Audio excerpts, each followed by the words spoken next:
You probably think that owning a food franchise is a fast track to wealth. But when I ask people, hey, how much do you think these top food brands earn? Nobody knows the answer. In this video, we're going to show you how much the big name food franchises generate per year, how much they cost to buy, why food franchises can actually be a bad choice, and give you insider franchise investing alternatives that can generate as much as fast food franchises for a tenth of the investment. 28,500 food franchise owners spoke with Franchise Business Review about their earnings.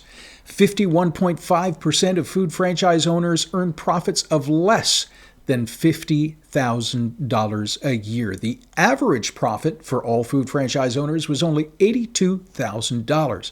Only about 7% of all of these who were interviewed are earning over $250,000. So yes, some people do very well, but usually these are locations that have been open for many years. Starting a new franchise, that's going to be different. There are many other challenges when you own a food franchise. Your first challenge is going to be the huge investment that is required.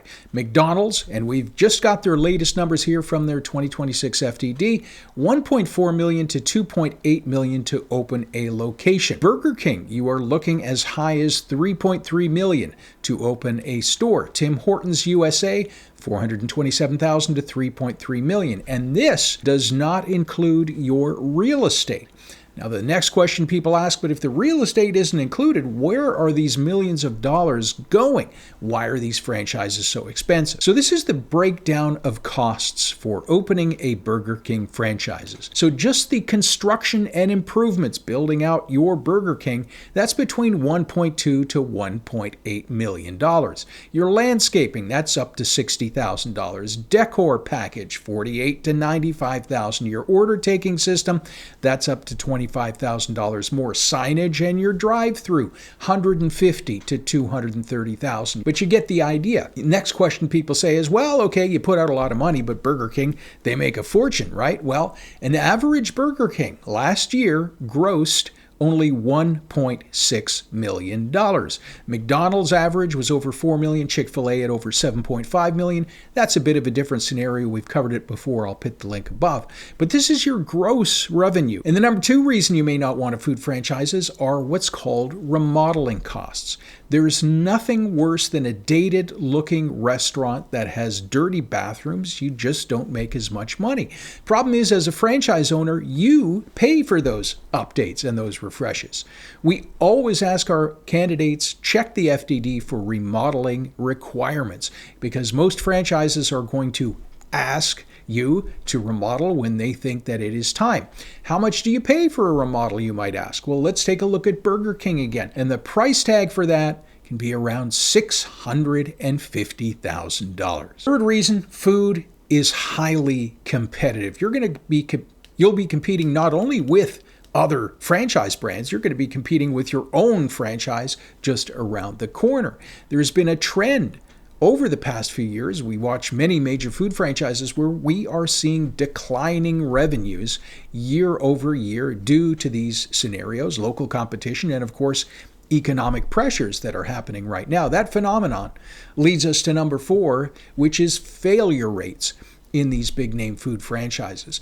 And you've probably seen in your own city, a lot of franchise restaurants closing up. They're shuttering the stores, and we've covered them here. Pizza Hut, hundreds of franchise closures. Popeyes, their largest franchisee, went bankrupt, and I'll place these links up above. Burger King has had hundreds of stores close over the past few years. Subway, we've been covering them for 10 years if you follow the channel. Thousands of stores have closed. Inflation, competition, everyone being broke, that all makes for a very difficult market to make back your $2 million. Number 5 reason to not own a food franchise is the very high overhead, operational costs. You've got rent, and you've got to be in a great location, and those cost a lot of money. You've got employees, staffing, taxes, insurance, franchise royalties, and fees. That comes right off the top. Some food franchises actually have margins as low as 5%.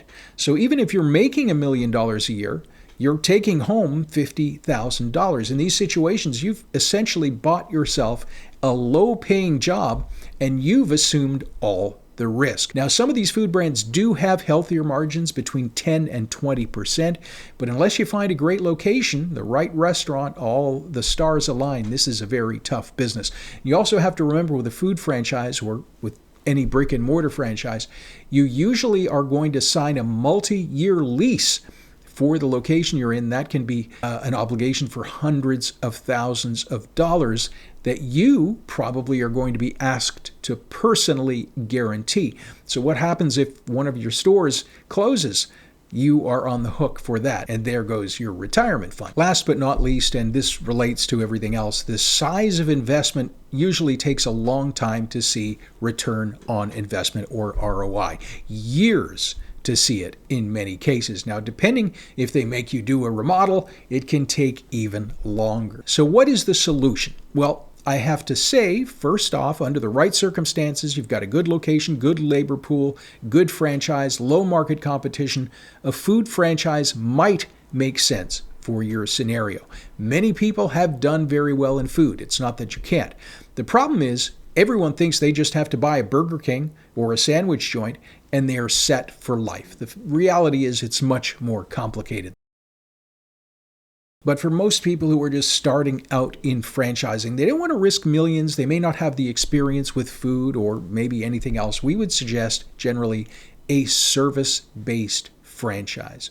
So think things like cleaning, painting, plumbing, HVAC, disaster recovery, roofing, home senior care, consulting, staffing. Most people don't even know these types of franchises exist. The first thing that pops in their head is, oh, food, because you can see them everywhere. Now, these franchises can be operated out of a small office or even a home office in some cases, so you have no massive overhead. They can be scaled laterally for a much lower investment. You could technically buy 10 of these service-based franchises for the cost of one of these legacy food brands.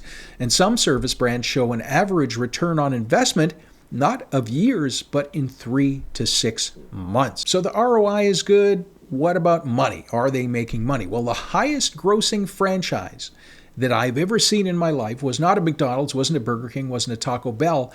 It was a home senior care franchise that was generating over $50 million a year. And the investment probably just under $100,000. Now, most people, they'll never get close to that amount, even if they go into that field, unless they're extremely talented and all of the stars align in that territory. But the point being, the highest grossing Burger King of the thousands across the USA that made the most revenue last year only did $5.5 million. Many of these service-based brands are capable of generating as much or even more than some of the food franchises for a fraction of the investment. If you're going to buy a franchise, give the experts a call at Franchise Inspectors Broker Group. Link is above to our website. Our franchise education playlist is down below. Thanks for watching.